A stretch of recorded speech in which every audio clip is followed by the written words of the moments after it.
እንደምን አደራችሁ? እግዚአብሔር አምላካችን የተመሰገነ ይሁን።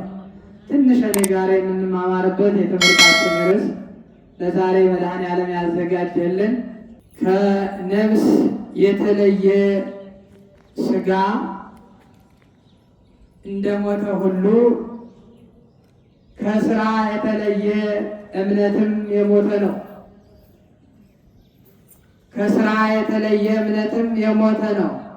እንዲሁም ደግሞ ከእምነት የተለየ ስራም የሞተ ነው በሚል ርዕስ እንደ እግዚአብሔር ቅዱስ ፍቃድ ትንሽ ደቂቃ እንማማራለን። እስኪ ሁላችሁም ከስራ የተለየች እምነት በሉ። የሞተች ናት። ምን ያለች? ከእምነት የተለየች ስራም እንዲሁ የሞተች ናት። ሐዋርያው ቅዱስ ያዕቆብ አባታችን የጌታችን ወንድም ተብሎ የሚጠራው ሐዋርያ የኢየሩሳሌሙ ሊቀ ጳጳስ በጸሎት ብዛት እግሩ እንደ ትልቅ ግንድ ተድበልብሎ አብጦ የነበረው በሰማዕትነት ያረፈው እግዚአብሔርን በቅንነት ያገለገለው ጸጋው የበዛለት መንፈስ ቅዱስ የመረጠው ታላቁ ሐዋርያ የጻፈው መጽሐፍ ነው። የያዕቆብ መልእክት ምዕራፍ 2 ቁጥር 26 ቃል የምናገኘው ከነፍስ የተለየች ሥጋ የሞተች እንደሆነች ሁሉ ከስራ የተለየች እምነትም የሞተች ናት ይላል። እንግዲህ እምነት ማለት ምን ማለት ነው የሚለውን እንመለከታለን። እምነት ማለት አንድ ሰው በ40 ቀኑ ተጠመቀ፣ ክርስቲያን ሆነ፣ የኦርቶዶክስ እምነት ተከታይ ሆነ ማለት ነው። በ40 ቀኑ ተጠምቆ ሴትም ከሆነች በ80 ቀኗ ተጠምቃ የኦርቶዶክስ እምነት ተከታይ ሆነች ማለት ነው። ከዛም በኋላ ይህን እምነት ይዛ ወይም ይዞ በዚህ እምነት እየኖሩ ክርስቲያን ነኝ ብቻ ብሎ መኖር ከሞት አያድንም ማለት ነው። ሁለት ሞት ነው ያለ፣ ሞተ ሥጋና ሞተ ነፍስ። ሞተ ሥጋ ለማንም የማይቀር ሁሉም ሰው የሚጎነጨው ጽዋ ነው ሞተ ሥጋ። ጌታችን መድኃኒታችን ኢየሱስ ክርስቶስ የሞተው ሞት ነው ሞተ ሥጋ። እመቤታችን ወላዲተ አምላክም አምላክ በ64 ዓመቷ የሞተችው ሞት ነው ሞተ ሥጋ።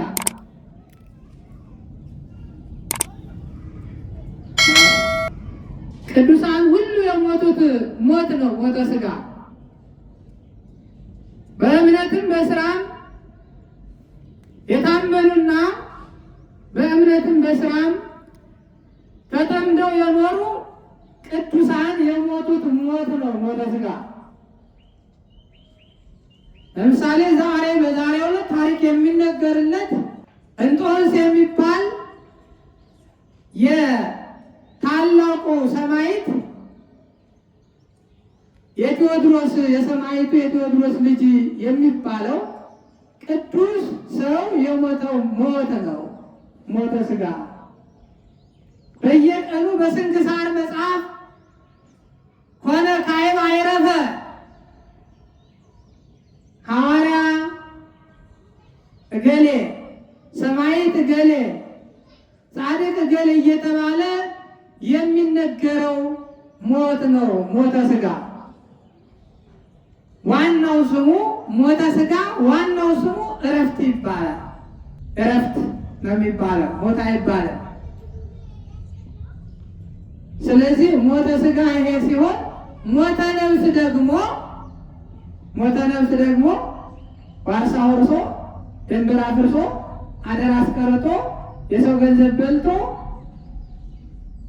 ነፍስ ገሎ ዋሽቶ ሰርቆ ቀምቶ ዘርፎ ሰው አሳዶ በዘረኝነት በጎሳ በጎጥ በተለያየ ነገር ሰውን አሳቆ እግዚአብሔርን አስቀይሞ ሃይማኖቱን ለውጦ ማተቡን ቆርጦ በአረማዊነት በአላዊነት በከሃዲነት የኖረ ሰው የሚሞተው ሞት የዘላለም ሞት ይባላል።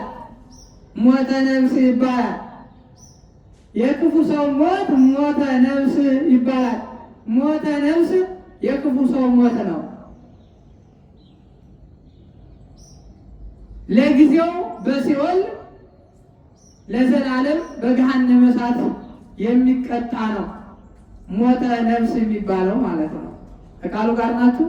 እሳቱ የማይጠፋ ጥሉ የማያንቀላፋ ጥርስ ማንፋጨት ያለበት ጩኸትና ዋይታ ያለበት እረፍት የሌለበት ሞት ነው ያ ሞተ ነፍስ የሚባለው ማለት ነው።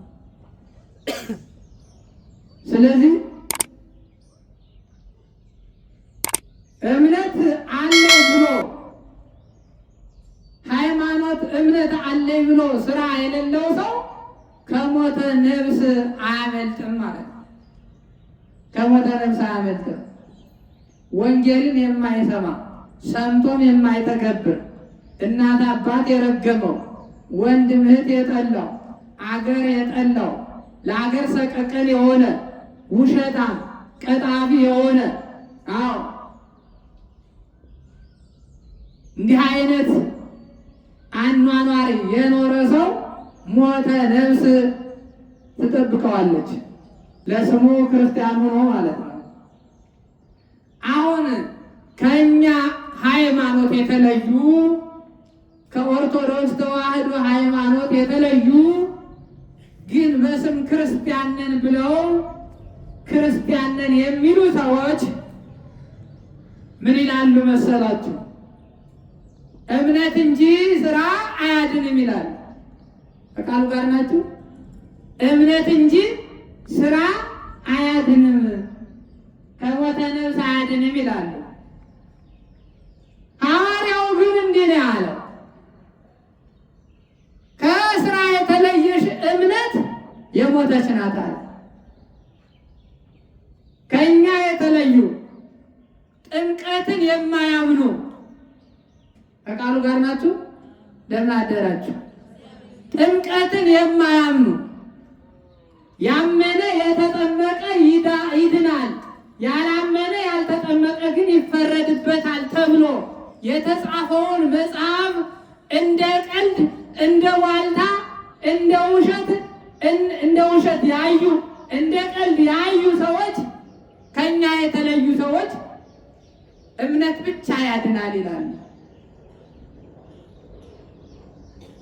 አምላካችን መድኃኒታችን ኢየሱስ ክርስቶስ ዘበላ ሥጋዬ ወሰደ ደሜ ቦ ሕይወት ዘላለም ብሎ የሰጠውን የዘላለም ሕይወት የሚሆነውን ሥጋውና ደሙን ለመታሰቢያ ነው እያሉ የሚቀልዱ በሥጋውና በደሙ የሚቀልዱ ሰዎች እምነት ብቻ ነው የሚያድን ይላሉ። እምነት ብቻ ነው የሚያድን። ለስሙ መጽሐፍ ቅዱስ እናነባለን፣ መጽሐፍ ቅዱስ እንቀበላለን ይላሉ። ግን ይህ ክፍል ከመጽሐፍ ቅዱስ አንዱ ነው። ሐዋርያው ያዕቆብ የጻፈው መልእክት አንዱ ነው። መጽሐፍ ቅዱስ ውስጥ ነው ይሄን የተናገረው። እምነት ብቻ ነው የሚያድን ይላሉ። እምነት ብቻ ያድናል ብላችሁ ታስባላችሁ? እናንተስ ታስባላችሁ? እምነት ብቻ አያድንም። እምነት ብቻ አያድንም። በእምነት ብቻ የኖሩ ሰዎች ከሞት አላመለጡ። እምነት ማለት በነገራችን ላይ ምን ማለት ነው? እምነት ማለት ማመን ማለት ምን ማለት ነው? በድንጋይ የሚያምን አለ፣ በእንጨት የሚያምን አለ፣ በተራራ የሚያምን አለ፣ በጨረቃ የሚያምን አለ፣ በፀሐይ የሚያምን አለ። ይሄ ሁሉ የሚባለው እምነት ነው። በወንዝ የሚያምን አለ፣ በትልቅ ዛፍ የሚያምን አለ። ይሄ ሁሉ እምነት ይባላል። ከቃሉ ጋር ናችሁ። በኦርቶዶክስ ተዋሕዶ ሃይማኖት በቤተ ክርስቲያን የሚያምን አለ፣ እምነት ይባላል። የእኛ የእኔ የእናንተ ሐዋርያት ክርስቶስ የመሰረታት ሐዋርያት ያመኑባት ያስተማሩባት ሰማዕታት አንገታቸውን የሰጡባት ሃይማኖት ግን ኦርቶዶክስ ተዋሕዶ ሃይማኖት ነው የምትባለው። ማመንማ አጋንንትም ያምናሉ። ምን ይላሉ? እነማን ያምናሉ? ሐዋርያው ነው የተናገረው። አጋንንትም ያምናሉ፣ ይፈራሉ፣ ይንቀጠቀጣሉ፣ ይርዳሉ። ማንም እግዚአብሔርን ምን ነው የሚያምኑት? ፈጣሪ መሆኑን ያምናሉ። ፈጣሪ መሆኑን እንደሚያቃጥላቸው አብኗትን እንደሚያጠፋቸው ያምናሉ። በሰይፍ እንደሚቆራርጣቸው መላእክቱን ልኮ በሰይፍ እንደሚቆራርጣቸው በእሳት እንደሚያቃጥላቸው ወደ ሲኦል ወደ ጥልቁ ወደ እንጦርጦስ እንደሚጥላቸው ያምናሉ። ነገር ግን መልካም ስራ የላቸውም። መልካም ስራ ግን የላቸውም።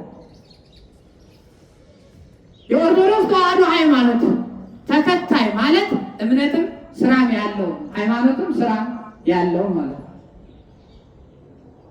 ስራ እንግዲህ በብዙ ይገለጻል። ስለዚህ እምነት ብቻ ሊያድን አይችልም። አንዳንድ ሰዎች ክርስቲያንን በማለት ብቻ ሰውን እየተቹ ሰውን እያሳደዱ በዓላቶቹን እየሻሩ ጾሙን እየበሉ ቁርጥ የለም አልጫው ዱለቱ ቀዩና ምኑ እያሉ እያተራመሱ በጾሙ ባሩ በሮሙ በጾመ ነቢያት በጾመ ሐዋርያት በዐቢይ ጾም በፍልሰታ በገሃድ እያተራመሱ በጾመ ነቢያት እያተራመሱ ነገር ግን ክርስቲያን ነን ይላሉ። የእነዚህ ሰዎች እምነት እኔ እግዚአብሔርን አምኜዋለሁ እድናለሁ ነው የሚሉ እነዚህ ሰዎች ማለት ነው። እኔ እግዚአብሔርን አምኜዋለሁ ኢየሱስን አምኜዋለሁ እድናለሁ ነው የሚሉ። ይድናሉ ብላችሁ ታስባላችሁ? እንደምን አደራችሁ? አይድኑም። ከሞት ሞት አይድኑም። ከሞተ ነፍስ አይድኑም። ምክንያቱም ጌታችን አምላካችን መድኃኒታችን ኢየሱስ ክርስቶስ በመዋዕለ ሥጋዌ ሲያስተምር ወንጌል ይሰብካል።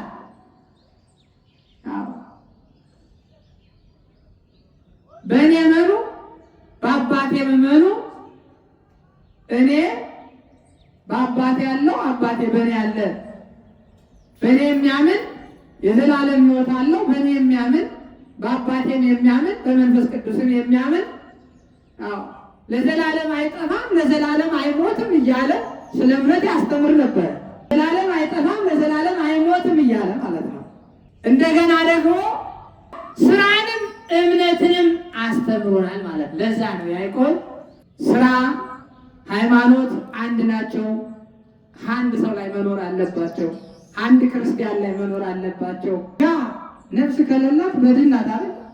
በድን ናት። እምነትም ስራ ከሌለ በድን። እምነትም ስራ ቢኖራችሁ የተራበ ብሉ፣ የተጠማ ጠጡ፣ የደከመውን አሳርፉ፣ የመሸበትን አሳድሩ። ወስብሐት ለእግዚአብሔር ወለወላዲቱ ድንግል ወለመስቀሉ ክቡር። ይቆየን።